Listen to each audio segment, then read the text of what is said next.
Where does your food come from? Well, there are many possible answers to this question. The first thing that pops into most of your minds is probably the grocery store or farms that look like this.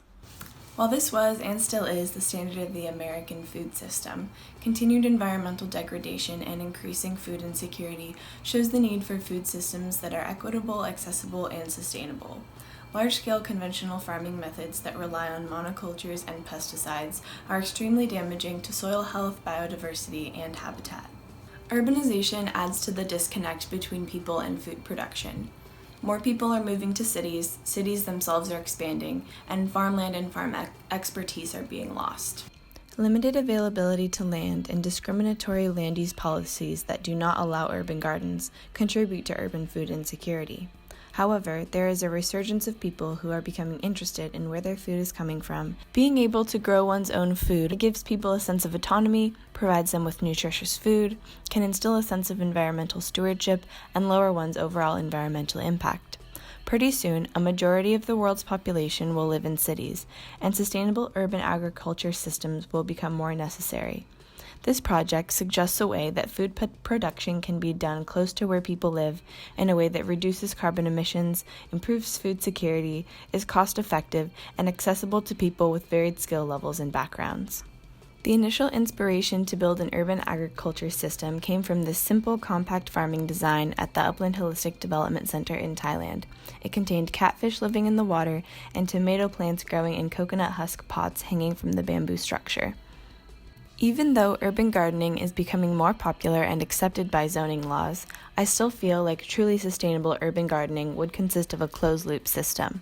This is a system that requires few inputs after initial setup and produces little waste.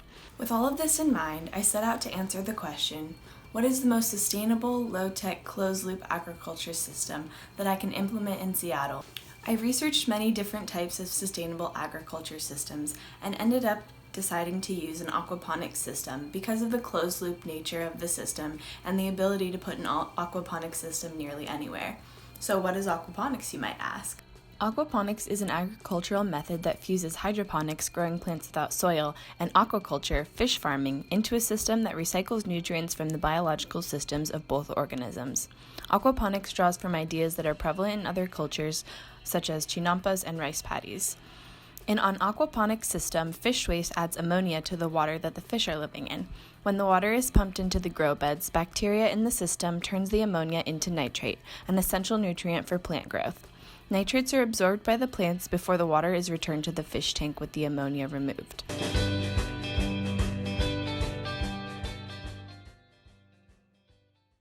In the design stage, I looked at the exact materials that would be best for building in the Pacific Northwest. I wanted to build a system that could function outdoors without being connected to a central power grid. For this reason, I decided to use a solar-powered pump to circulate the water through the system. I believe that this would be the most cost-effective and accessible to the largest diversity of groups. I decided to use mostly wood and plastic to minimize the amount of metal in the system because metal is prone to rust and corrosion. I also used darker plastic for the tanks and the piping because plastic that lets in too much light can allow algae to grow and compromise the bacteria balance of the system. I went through many drafts of a design. I wanted to use a cylindrical tank to eliminate dead zones, which can occur in corners of a tank and where nutrients would not be able to reach. The media bed and what it stands on are made out of one sheet of 4 foot by 8 foot by 3/4 inch plywood and one 4 inch by 4 inch by 10 foot pressure treated fence post. The grow bed is 31 inches by 31 inches and 13 inches tall, and it's lined with a PVC plastic pond liner and secured with metal staples. The plumbing is made out of 3/4 inch PVC tubes that connect to the solar powered pump. The media bed is then lined with the pond liner, and this is where the grow media goes, which is expanded clay pebbles. The tank is what the rest of the dimensions are centered around because I wanted to get a pre-built tank that was at least 50 gallons. The pump sits at the bottom of the tank and pumps water into the media bed, and then the water flows out of the media bed through a loop siphon and back into the fish tank. With my design finalized, it was time to get building. Hello everybody, and welcome to my backyard. Today I'm going to be walking you through the plumbing of my project, and it is 11 a.m., overcast skies, about 50 degrees, and yeah, let's get started. So I haven't touched this project in about a month, and it's just been sitting here half built in the carport of my house here in U District. Okay, so this is what we're working with here. We have this table that's been covered with a tarp that I built with my parents. I need to take this tarp off, but it's been collecting water. And then, this is our nice bin that someone threw some garbage in. This is where the fish were supposed to be, / still are going to be if I can get my hands on some fish.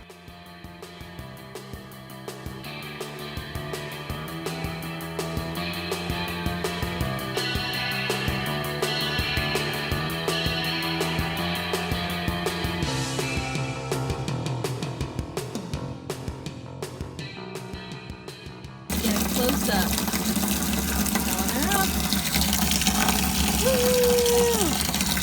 If all else fails, I can use it for swimming this summer. Well, that is just lovely, lovely. Love a bin that doesn't hold water. This is where I am now. My bin doesn't hold water, and I'm gonna take my aggression out by drilling some holes in some PVC pipes and seeing if I can save this project.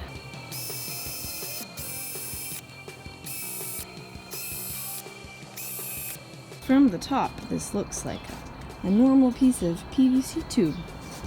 But then on the bottom, ooh, look, a bunch of fancy little holes. Okay, so the purpose of the holes is that it's going to go over the top of the media bed like this with the little elbow angle, and then the water is going to drip through the holes as it's being pumped up by the pump, and it's going to kind of just add some air and regulate the water flow so that it's not all coming in from one spot on the edge and kind of flooding and then draining, but it'll be floating from the top, so that just gives all the roots a chance to get wet and have enough nutrients. This is test run 1 of our solar water pump. Oh, it's working pretty well, but even then when I just stood in front of the pump, it stopped. So I think it does require at least a little bit of sun, but you can see it's pumping up water from the bottom of my broken bin. And if you attach this little piece right there, it worked. Okay, so here is the input of the water. It's all working smoothly so far. And then the next step is to drill a hole here on the side so that the water can drain back into this tank. Welcome back to Amateur Plumbing with Kaylin. It is Saturday, April 11th, 2:25 p.m.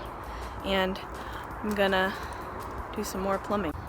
Today's project is to attach this to this. Okay, I'm kind of scared for this part, I'm not gonna lie, because I'm gonna drill a hole in it, and if I mess it up, there's no going back. I also added some spray-on sealant to the inside of the bin, so now it holds water. And I filled it up about 24 hours ago. Well, at this point it's 36, just to get any like chemical residue off of the sealant.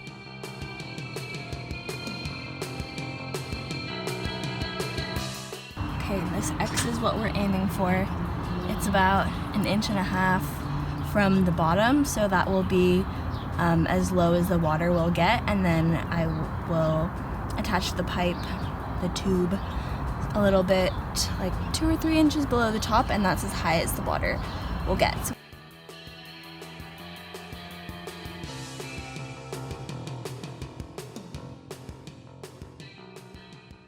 Hello everybody, we have ourselves a drain. Here we go, this is the first test run with the plumbing. Pump is working away. Need to find a better way to mount it. And a little valve in there, it's all covered up. Okay, we've got our setup in its final resting position. It's not going to move after this because it's going to be far too heavy. I'm refilling it up with clean water again.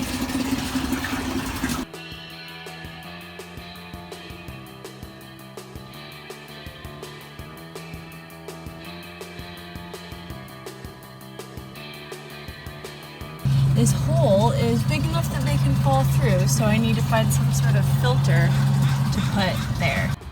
I found this perfect little sink liner that just fit right in the hole, and that will stop all of the pebbles from falling down the tube. I have 30 goldfish. I feel kind of bad, but their life purpose just got a little bit more interesting, maybe. And I'm gonna feed them, and I'm gonna take care of them, and they're gonna help all these plants grow. After I got the fish and the plant starts back to my house, it was ready to get everything all put together. So I put the fish into the tank, I've been feeding them, and this is me just rinsing some of the dirt off of the roots of our plant starts. This is some cilantro, so that there won't be any dirt in the system once I add them into the media. Got some plants in here.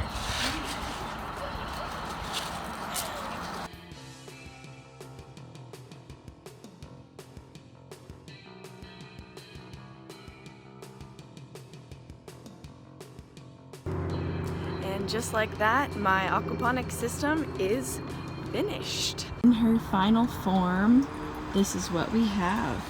So we've got all of our plants planted in here. I left a gap in the middle so that the water can still come out and not soak the plants too much. We have lettuce, and these are some Thai chilies, and then we have some cilantro, some sad looking basil, more lettuce, and some mint over here. And then over on this side you can see the loop siphon, and that just regulates the level of the water. And then down here, I can't show you because they're hidden, but we got our 40 goldfish swimming around in there. And with the water flowing, this is what it looks like.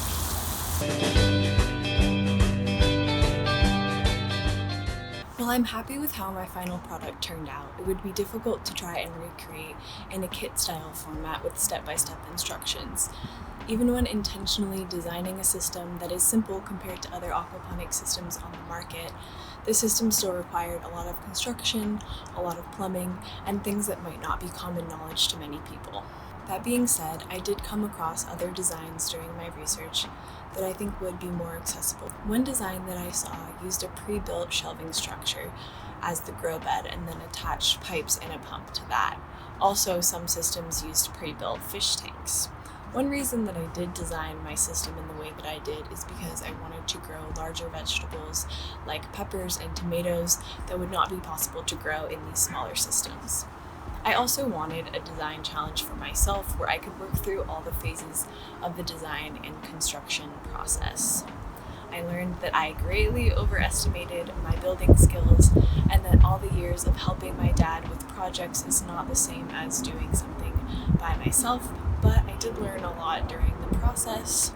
Personally, this rekindled a love for creation and design that I feel like I had been missing and want to incorporate into my life moving forward. The transition to sustainable agriculture is hindered by past ideologies of conventional farming. Implementing a closed-loop aquaponics system can help us reduce the habit of producing without thinking about externalities. The current reality of our food system is not sustainable, and there is no one answer or fix that will make it sustainable quickly. There are ways that people can change how the food system operates, but it will take experimentation and collaboration from farmers, individuals, corporations, and policymakers. Something that I'm still interested in is exploring and implementing an aquaponics system in a community space or garden that would be operated by multiple people and they would reap the benefits together. Thank you so much for taking the time to watch my video and sharing this experience with me. This would not be possible without the help of my parents for providing me with tools, the continued support from Megan, Isis, and Chris, and my roommates for letting me keep a big box of rocks behind our house all year.